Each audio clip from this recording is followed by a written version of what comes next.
relay is typical of the improved type of distance relay.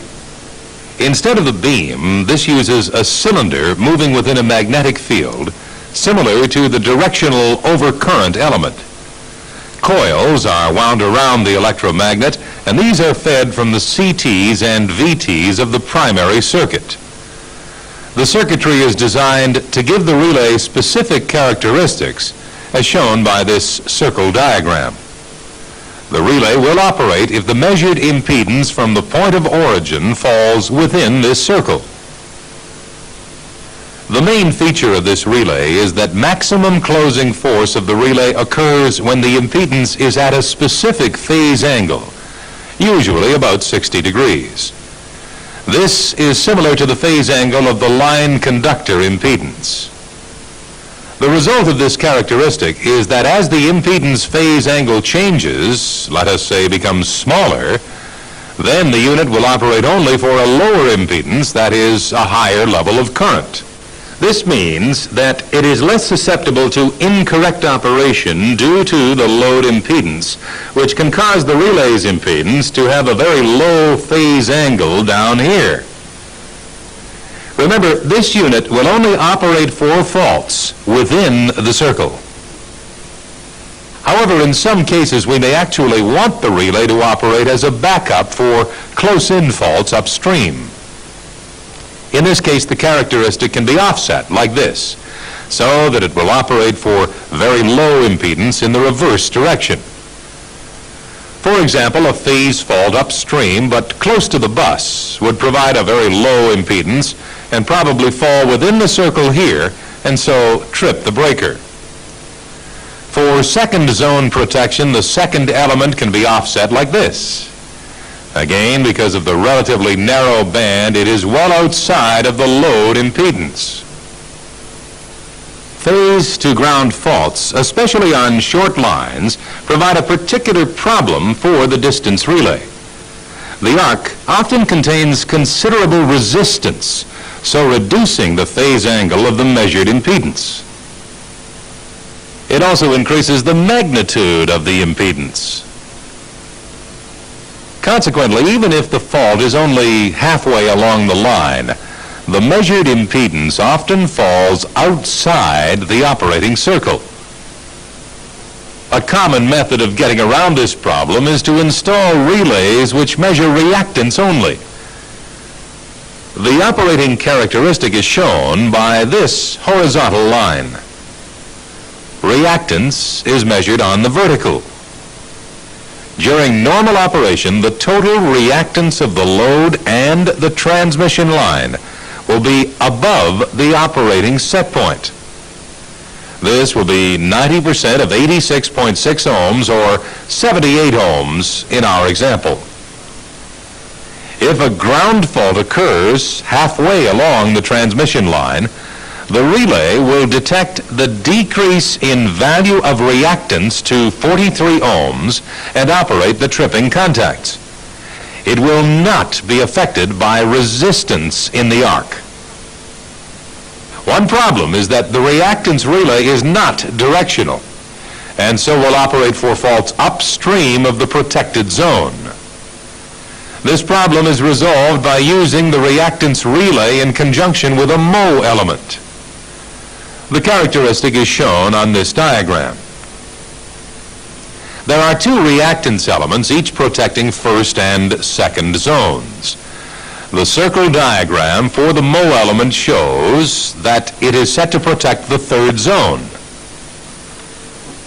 It includes an external timer to prevent early tripping.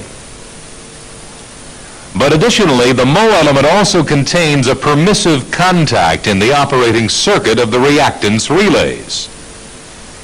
This restricts operation of the reactance relays to this area. The permissive contact will only close when the impedance falls within the circle. If the fault is upstream, the reactance relay will operate, but its tripping circuit will be incomplete because the Mho relay will not have operated and the permissive contacts remain open. Because of this, the MO unit is often referred to as the starting unit, since it must operate before other units in the relay can trip out the circuit. Distance relays of the solid state type are designed with yet other variations in operating characteristics. Clearly, the impedance type of relay is quite complex and is well developed. It has many desirable characteristics for application on the transmission system, as we shall see in future videotapes. Now, the types that we have been discussing are the most common. If you want further details, you can always refer to our video program on test and calibration of specific relays. An important feature of the distance relay is the provision of zone protection, generally 3 zones. This allows us to provide backup.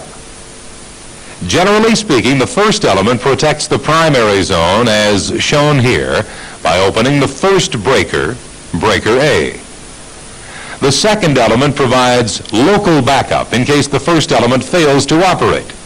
That is, it would trip breaker A after a short time delay.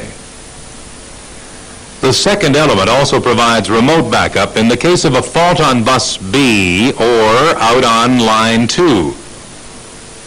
This would only operate and trip out breaker A in case the primary protection at bus B failed to operate. Similarly, Zone 3 protection is provided as remote backup for faults along the remainder of transmission line 2 and on into line 3. Also, for protection of line 1, a set of distance relays will be installed at bus B looking towards A.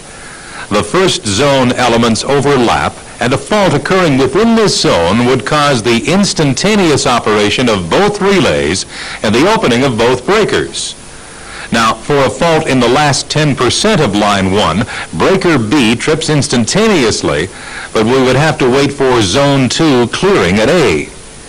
Remember, remote backup will isolate a greater part of the system and perhaps cause outage to a greater number of customers. Also, there may be more damage and system shock. In this context, intertripping using various communication channels could be used. We'll discuss this in future tapes. Nowadays, more emphasis is being placed on local backup. Several types of protection are provided for each zone, and frequently a duplicate, so-called redundant installation of identical relays is provided. This would be fed by separate CTs and a separate source of DC tripping current.